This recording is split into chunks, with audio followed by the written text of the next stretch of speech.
So howdy, my name is Mark Williams. I'm a professor here at CU Boulder, and welcome to the jungle. We're going to talk about probably the most controversial subject in the United States today, and that's fracking. So what is hydraulic fracking? And so let's start with a level playing field. So what hydraulic fracking is you're putting in this water and sand solution under high pressure to break up the bedrock, the rock formation that is containing oil or natural gas. And these rock formations, shale and things like that, have really tiny pores, so you can't get the oil and gas out, and we need to make bigger pores. So by putting in that fracking fluid, this mixture of different soluble products, we can exert pressure and actually break the bedrock. And that's the fracking process. It's really taken off since 2004 because industry has perfected horizontal drilling. So now they can drill down to the rock formation, that might be 5,000 feet, and then turn the drill sideways in that rock formation that might be only 100 feet thick and drill for a mile. So when they do unconventional oil and gas extraction and they frack, they're putting in this fluid that may be dangerous. Some people think it's dangerous. What industry will tell you is that fracking fluid is 90% water, 9.9% sand, and that's absolutely right. And then the other chemicals that they put in are pretty similar to what you would find underneath your kitchen sink. And so no problems, right? And then Coburn put out a paper last year, 330 carcinogenic chemicals are in fracking fluid. And she's right in the sense that all those chemicals have been used in fracking fluid, but they're not all used at the same time. So that doesn't really help you very much. And partly what gets people concerned is it can potentially contaminate groundwater, and we don't know what groundwater is. The public doesn't know. It's this mysterious fluid beneath the ground. All right, one of the first papers to actually look at the potential groundwater contamination from fracking was a paper by Osborne et al. That came out in 2011 looking at contamination of domestic wells potentially by fracking. And this was in Pennsylvania, Marcellus Shale, and what's infamously called the Duke study showed that methane concentrations were up to 60 milligrams per liter, and the closer you were to a fracking job or a fracking well, the higher the concentrations were in general. And in fact, there's this magical distance, which is about 1 kilometer. If your domestic well is more than 1 kilometer from a fracked well, they almost never saw methane in there. There are no health effects from methane, so it's not a concern, except that when the concentrations get above 10 milligrams per liter, you can light it on fire. And you can blow up things with it.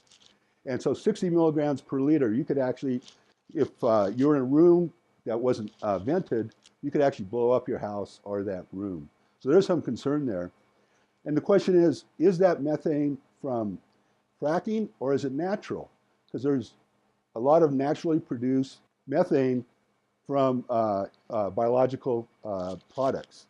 And there's a magic tool that tells us whether or not this is natural methane or from oil and gas extraction.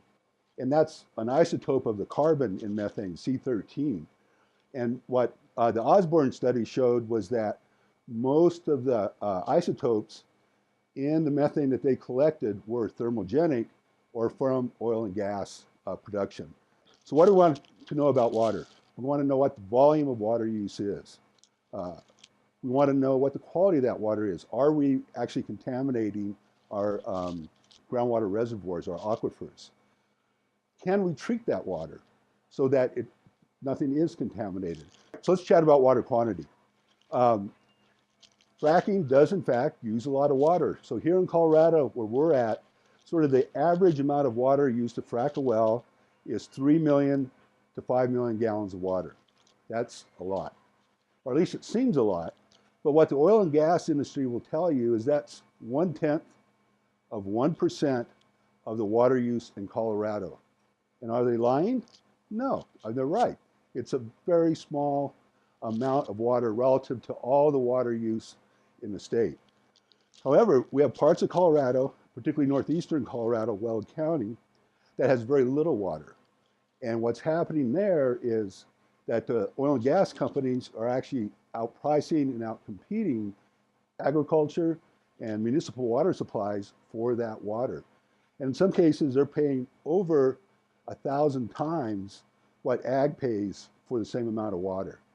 And I just want to point out a potential problem down the road, which is that with climate change, we may have less water, and so there's potential conflict or interaction between climate change, water availability, and fracking. All right, so let's move on to water quality. And so one of my colleagues here, Joe Ryan, is looking at, and we had that Coburn paper with 300 plus chemicals that can kill you. And so he asked the question, well, what chemicals should we really be concerned about? And it's not just that the chemical may have been used in fracking fluid, it's that it also has to be persistent. By that we mean it doesn't break down and convert to something that's not a problem. It's got to be mobile. That is, it has to be able to move. A lot of constituents don't move, and so you don't have to worry about them. And is there a path for that water with those chemicals to move through? What I have on the screen right now is a diagram that shows fracking. We have the well going down to rock formation. We're bringing that water up. And the question is there a pathway for that fracking fluid to get into an aquifer or a domestic well? One of the pathways that's hard to just know if it's there are abandoned wells. In the Marcellus Shale, where there's problems, we know that one of the pathways that methane is getting up into domestic wells is from abandoned wells. And the first oil well in the United States was 1851 in Pennsylvania. So there's just a lot of abandoned wells there. Another way that you can get movement of that water if there's fractures. So earthquakes occur where there's fractures. And so these fractures are pipes that water can move on, or in particular, gases can migrate through. So one of the things that we're doing is looking at methane in wells, just the way that Osborne et al. 2011 study did, and seeing if concentrations are higher, the closer you are to a fracked well. And the answer is yes. So we see pretty much the same pattern. There's a lot of zeros, but where there are high concentrations, that always occurs close to wells less than a kilometer away. All right, now is that methane, which goes up to 30 milligrams per liter above explosive levels, is it natural or is it from oil and gas? In Weld County, where we're doing evaluating this, there's 20,000 active wells today. That's a lot. And in fact, we couldn't find any domestic wells that were more than 2 kilometers away from a fracked well because the density is so high. And what we find is that, in fact, isotopic value of methane, that's like a fingerprint, shows that it's not thermogenic, it's not from oil and gas, but it's from biogenic processes, naturally occurring processes by microbes that produce methane. But what we find is that the closer you are to a fault, the higher the concentrations as well. So it looks here like that gas is migrating along faults, and there are a lot of faults in this area. What's the real potential problem from fracking in terms of water quality? It's not the fracking fluid, right? There's just not much in the way of problems there. When you frack, you're putting water in, and you have to take that water out to let the oil and gas out. As well, you're actually fracking an aquifer, right? So there's water in these rock formations, and you have to remove that. And that's 1 million to 2 million gallons of water from each fracked well. What are you going to do with it? Because that water is nasty. And it's nasty not because of the fracking process, but because of how that rock formation was formed. These are formed in near ocean environments. So it always has a lot of sea salt. Bring that to the surface, put it on your farmland, it's going to kill the plants. It's got organic carbons, which can be carcinogenic because that's what you're pulling out of this, right? Oil and gas are organic carbons, which includes benzene, which is a known carcinogen. So you need to dispose of it. Initially, they put it on surface ponds. Bad idea. That's where most of the problems are, is leakage from surface ponds. They just always leak. The idea is to let that water evaporate. So cool, except those volatile organic compounds are also evaporating, some of which are carcinogenic. So it's just not a good idea. That's almost never done in Colorado anymore. Still places in Utah where it's done. Uinta Valley, where there's been a lot of work. Ozone concentrations are through the roof because of that release of VOC, way above federal limits. Another way to dispose of produced water is actually to put it on dirt roads. And that's being done here in Colorado. And we put mag chloride and things like that to when it's snowing to keep the ice down. You can put produced water to do that because it's high in salts, and particularly on dirt roads to cut down on dust from those.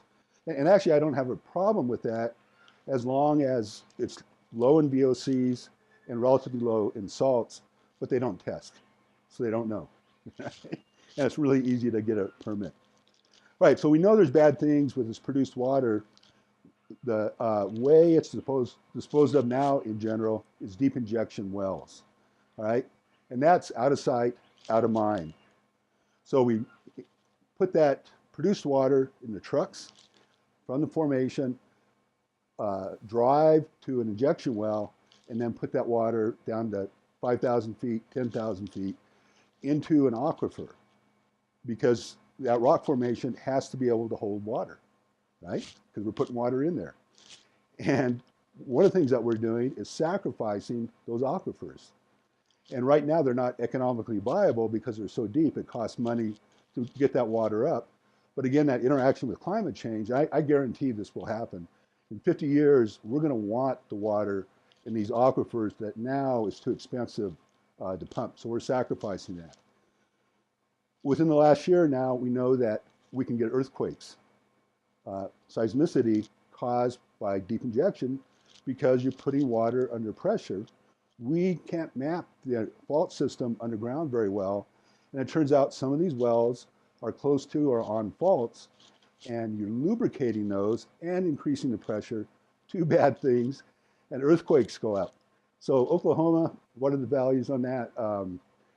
No magnitude 3 earthquakes over the last 10 years, but starting 3 years ago, there's hundreds, somewhere around that line. I mean, it's just amazing the change, and that's definitely from that deep injection. Here in Colorado and Wyoming, we produce 2.4 billion barrels of produced water just in 2013 that we have to dispose of. All right, so is there a better solution than deep injection, than surface ponds, than putting it on roads? And there is. That's treating it. Treat and reuse, that is totally a win-win situation, because now we're not reducing water quantity. We have more available water. There's less truck traffic. Economically, it could be cheaper potentially for the oil and gas industry. We have a group that's actively researching ozone, UV, really nice work with membrane technology. All these things have been tested by our group. They work. The problem is scaling to an oil field. And each oil field is going to have a different recipe for their produced water. And so we have to change the treatment based on the water quality from that particular gas patch. We know how to do it. It's expensive. It's being done in some places. So if we could make it economically feasible, i.e. increase the cost, I think we could do that at pretty much all the wells. All right, so let me summarize what we know. There's just a small number of compounds of concern. In terms of all those hundreds of compounds that have been known to be in fracking fluid, Not that many are hazardous. Very few migrate. Um, there's just very little reason to be concerned about fracking fluid. And Joe Ryan's going to have a paper out on that pretty soon. What we also know is there's a very low incidence of groundwater contamination. Probably hundreds of thousands of wells. There's over 50,000 active wells just here in Colorado that have been fracked. Oil and gas industry likes to say there's never been a single problem. That's not true.